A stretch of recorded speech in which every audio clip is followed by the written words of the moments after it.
Adik, tadi Mama bilang apa? Kalau makan nggak berserakan toh? Nah, nih juga. Gimana coba?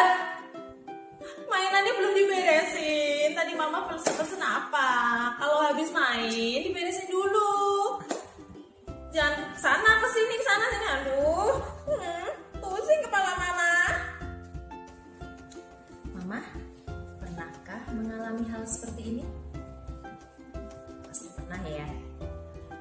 Lalu kira-kira bagaimana ya perasaan dan respon anak-anak kita ketika melihat kita sering marah-marah setiap hari di rumah? Yuk kita dengarkan bersama. Pernah? Pernah. Pernah. Pernah. Kenapa? Pernah. Sering banget. Sering.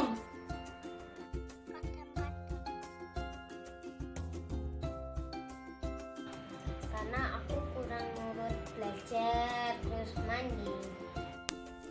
Karena Kayla bohong sama Kayla salah jadi maminya marah sama Kayla. Karena nggak beres mainan. Karena aku jahil ditumpah makanannya. Sedih sama takut. Sedih. Takut.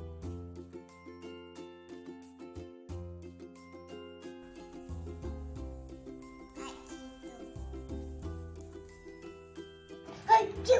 Ayo, ayo. Damar.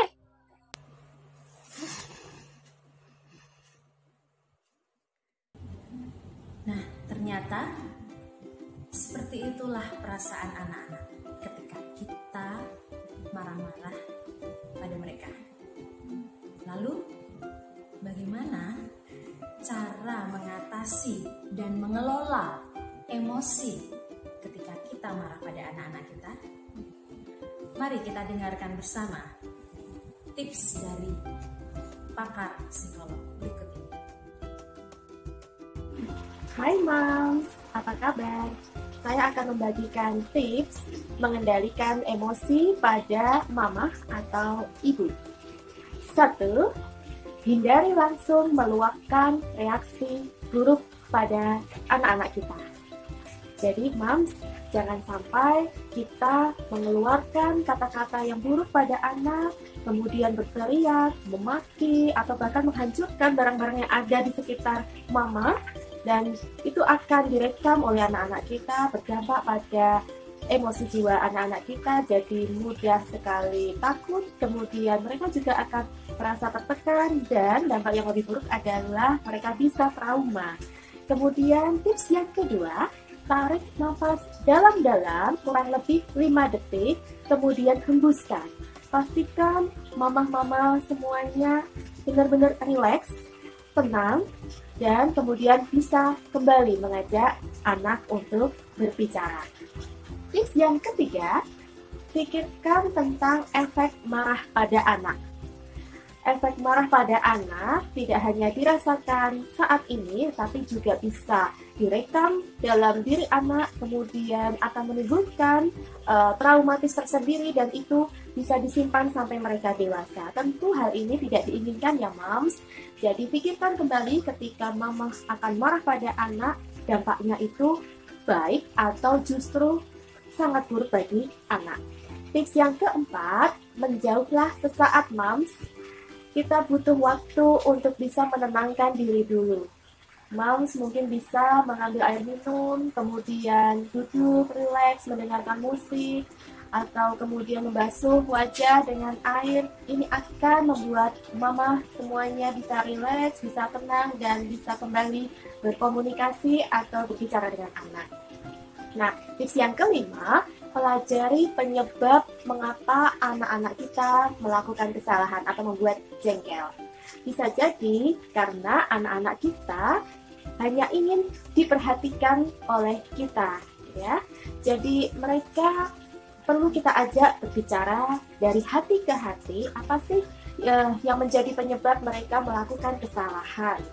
Nah, dengan adanya komunikasi yang baik, kemudian anak-anak juga direkuh gitu ya, kemudian kita bisa berbicara dengan lemah lembut dengan anak, maka anak-anak juga biasanya akan menyampaikan apa sih yang menjadi apa yang mereka rasakan, apa yang mereka alami selama ini, itu akan keluar dengan sendirinya.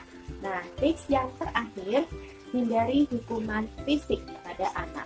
Hukuman dalam jenis apapun, baik hukuman fisik maupun verbal, berupa cacian, makian, bahkan hukuman fisik, sekalipun seperti memukul, mentendang, kemudian menjerat, mencubit, itu sangat-sangat tidak disarankan dilakukan terhadap anak-anak. Karena mereka akan mengalami dampak fisik, yaitu cedera, maupun yang lebih parah lagi mungkin mereka akan mengalami traumatis tersendiri, kemudian mereka juga akan mengalami gangguan perkembangan emosional yang bisa jadi mereka bawa sampai mereka dewasa. Tentu hal ini tidak kita inginkan ya Moms. Jadi 6 tips yang saya berikan ini bisa dipraktekkan dalam kehidupan sehari-hari ketika mengasuh anak dan semoga bermanfaat. Berikanlah pengasuhan yang terbaik untuk anak-anak kita, tentunya pengasuhan yang penuh dengan cinta, kasih dari seorang ibu atau mama kepada anak-anaknya. Bagaimana, Mams? Semoga bermanfaat ya. Kita pasti bisa jadi mama yang terbaik untuk anak-anak.